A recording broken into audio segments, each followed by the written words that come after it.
Iya, makanya yang disyukuri itu adalah hausnya dengan laparnya.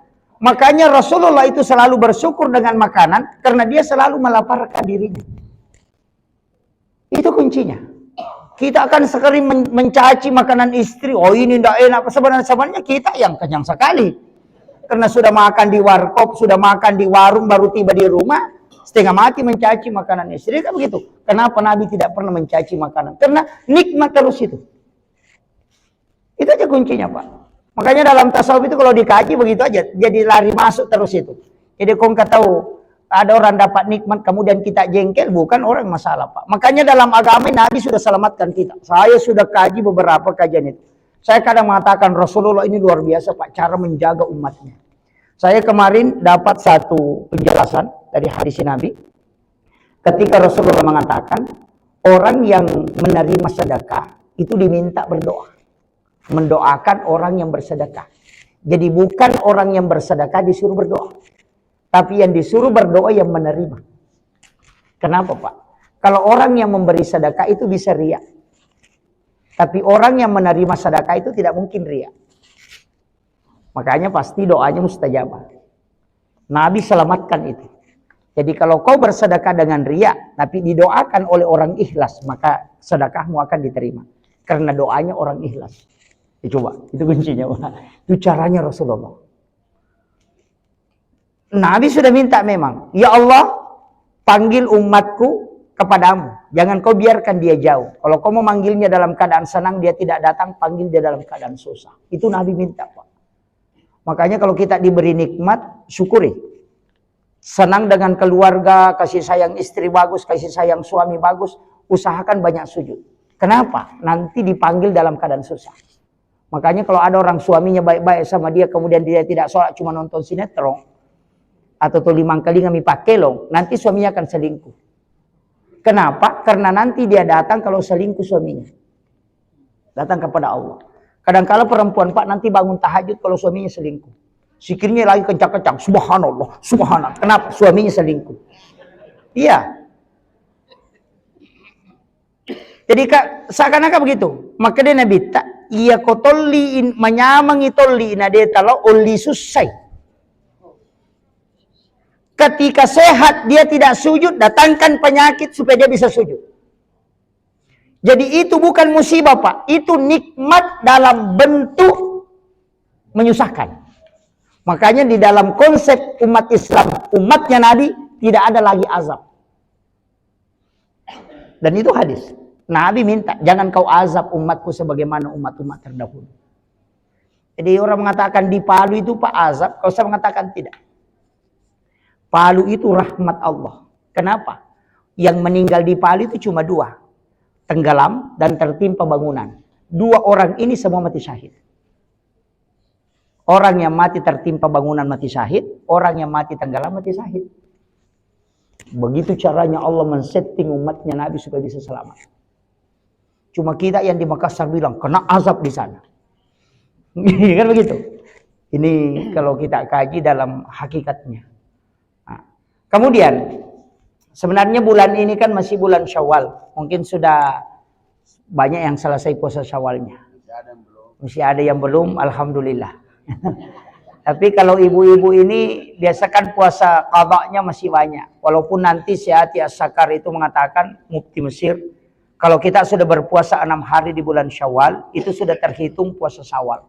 Walaupun puasa qada. Jadi kan hanya mengatakan berpuasa 6 hari di bulan Syawal. Jadi kalau kau puasa qada 6 hari itu sudah masuk puasa Syawal juga. Karena sunnah bisa digandeng dengan fardu. Niatnya.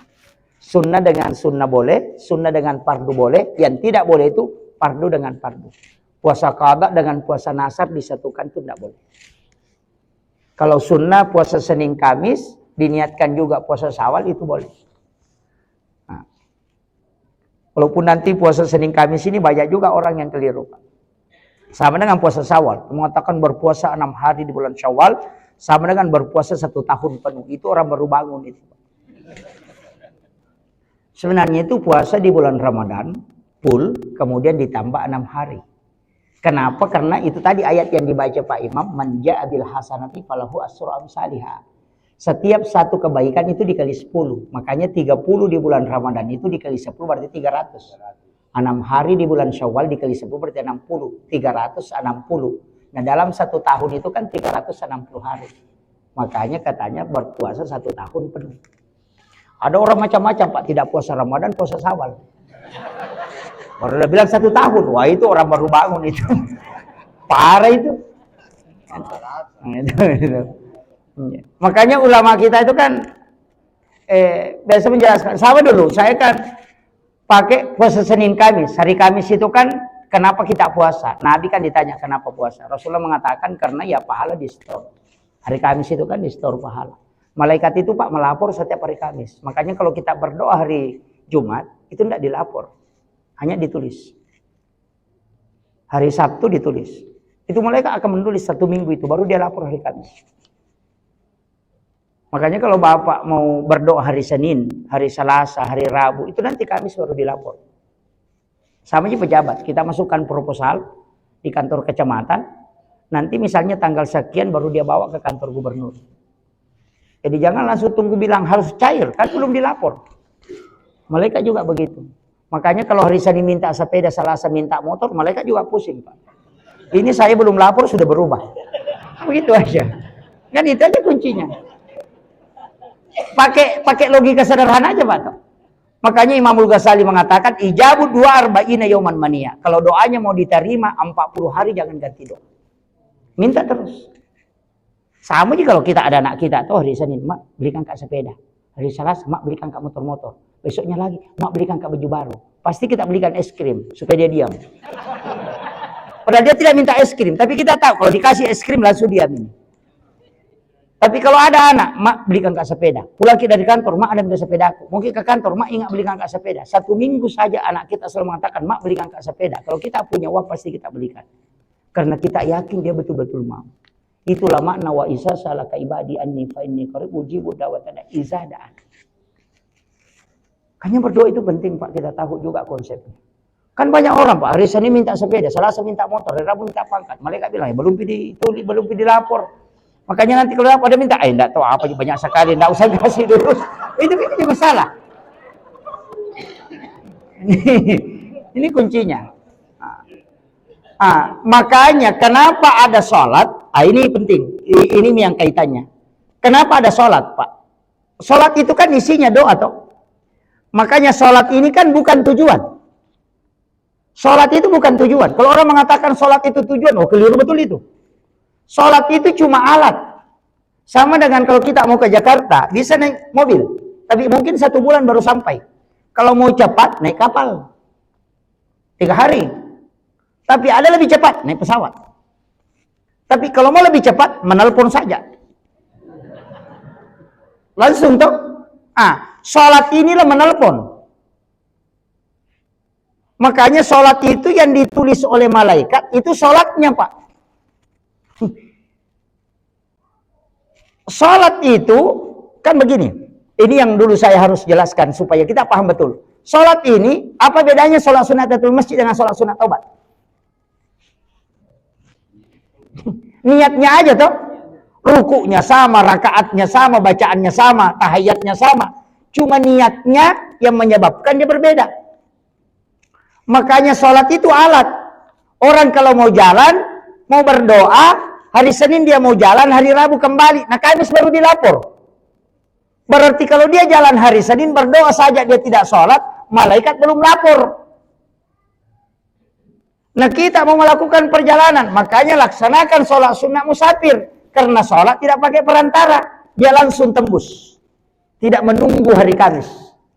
Dari situlah sehingga setiap masalah yang dihadapi ada di sholat. Ada namanya sholat sunnah hajat, ada namanya sholat sunnah taubat. Kenapa ada sholat sunnah taubat? Nah ada juga doa taubat. Nah kalau doa taubat, nah belum dilapor malaikat, nah kau meninggal, bagaimana? Makanya sholat sunnah taubat memang kok supaya dilapor cepat. Itu kuncinya. Makanya ada namanya sholat istihara. Bingung, istihara namanya. Kalau punya hajat, ya sholat sunnah hajat. Kalau mau jalan, ya sholat sunnah musafir. Kan begitu aja. Karena kalau kau mau jalan hari Senin, pulang hari Kamis, hari Rabu, Hari Senin berangkat pulang hari Rabu. Nah belum dilapor itu. Karena Kamis baru dilapor. Nah bila manin, bila sudah pulang nih. Begitu. Makanya ini sholat intinya. Makanya Rasulullah setiap menghadapi masalah pasti solusinya di sholat. Jadi di dalam sholat kita meminta, bukan di luarnya. Ada juga orang nanti selesai salam baru berdoa, terlambat kibos. Sama orang menelpon nanti mati HP-nya baru minta. Kan begitu. Makanya minta di dalam sujud, itu minta di situ. Tidak usah dilepaskan, cukup dalam hati. Dan satu-satunya ibadah Pak yang tidak bisa dicampur itu cuma sholat. Kalau orang puasa nonton TV itu tidak batal puasanya. Tapi kalau dia sholat nonton TV pasti batal sholatnya. Iya. Betul. Orang haji itu boleh makan. Boleh bicara. Tapi kalau orang sholat tidak mungkin. Dan satu-satunya ibadah yang mengumpulkan semua dimensi itu cuma sholat. Dia harus menghadap ke Baitullah. Harus dalam keadaan ada wudhu. Harus dalam keadaan tertutup auratnya. Itu cuma sholat Pak. Kalau orang puasa itu bisa tidak pakai celana. Tidak ada pengaruhnya puasanya. Ini penting. Makanya satu-satunya ibadah dan makanya kenapa sholat kita dilarang tutup mata. Kenapa sholat harus ada didengar oleh telinga. Itu hikmahnya luar biasa Pak. Karena mata ini nanti yang ditanya. Telinga ini yang ditanya. Kalau telinga tidak dengar, dia bilang saya tidak dengar. Kalau bibir tidak ucapkan, karena ini yang ditanya. Makanya ketika kita sholat harus ada yang bunyi. Mas sau-sau istilahnya. Telinga harus dengar. Mata harus melihat. Karena itu yang jadi saksi kalau. Jangan tutup mata begini baru. Apa tuh? Ini kan begitu. Nah ini penting. Karena itu tujuannya kenapa Nabi melarang kita tutup mata. Karena itu semua menjadi saksi nanti. Kemudian. Di bulan Syawal ini, kan puasa sunnah Syawal tadi. Kalau saya pribadi Pak, ada satu ibadah yang di bulan Syawal ini yang saya tidak pernah tinggalkan. Sudah hampir 18 tahun. Itu sholat sunnah utakah. Ini yang paling bagus. Itu dalam kitabnya Syekh Abdul Qadir Jilani dalam kitab Al-Gunyah. Sholat sunnah utakah ini kan sholat sunnah 8 rakaat yang dikerjakan di bulan Syawal. Pas masuk Syawal kita kerjakan. Bisa sekali, bisa 5 kali, bisa setiap hari. Ya semampunya saja lah. Cuma 1 kali dalam sehari semalam, jangan didobol. Jadi kalau dikerjakan di siang hari bisa di waktu duha, sekaligus niatkan duha. Jadi kan sholat sunat itu bisa diniatkan 2 Pak. Sholat sunat tahiyatul masjid sekaligus sholat sunat wudhu itu kan bisa. Jadi kita masuk ke masjid, niatkan sholat sunat tahiyatul masjid sekaligus sholat sunat wudhu. Itu bisa. Sholat sunat utaka bisa diniatkan dengan sholat sunat duha. Itu sholat sunat utaka Pak. Saya belum pernah menemukan hadis Nabi. Nabi bersumpah 5 kali dalam satu hadis, kecuali di utaka. Demi Allah yang jiwaku berada di tangannya, kata Nabi. Siapa yang mengerjakan sholat sunnah utaka dan punya penyakit, maka pasti ada yang akan menyembuhkan. Itu Nabi bersumpah. Kalau Bapak punya penyakit, dokter tidak tahu penyakit apa, laksanakan sholat sunnah utaka. Pasti ada yang datang mengobati. Makanya dalam kisahnya Al-Muqu Dama itu, penulis kitab Al-Mughni itu mengobati anak muda yang di Mesir yang kena kanker mata kalau kita sekarang. Karena biji matanya sudah keluar. Dokter sudah angkat tangan. Tapi dia mengerjakan sholat sunnah utaka. Imam Al-Qudama itu bermimpi didatangi Rasulullah, dikasih tahu ludahi matanya. Itu dalam mimpi aja diludahi. Padahal jaraknya itu kan 200 km lebih. Ditanya siapa yang mengobati matamu? Dia bilang Imam Al-Qudama. Bilang kapan datang? Bilang tidak. Tadi pagi diobati. Itu tidak ada orang percaya. Tapi matanya sembuh betul. Ketika ditanya Imam Al-Qudama, apa jawabannya? Kalau dia mengatakan saya ngobati, memang betul. Tapi saya tidak datang. Cuma dalam mimpi saya ludahi. Itu sholat utaka Pak. Yang kedua Rasulullah mengatakan, siapa yang mengerjakan sholat sunnah utaka, maka lidahnya akan dimudahkan dalam menyampaikan kalam-kalam hikmah.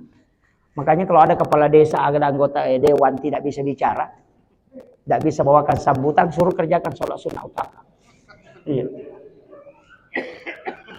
Betul.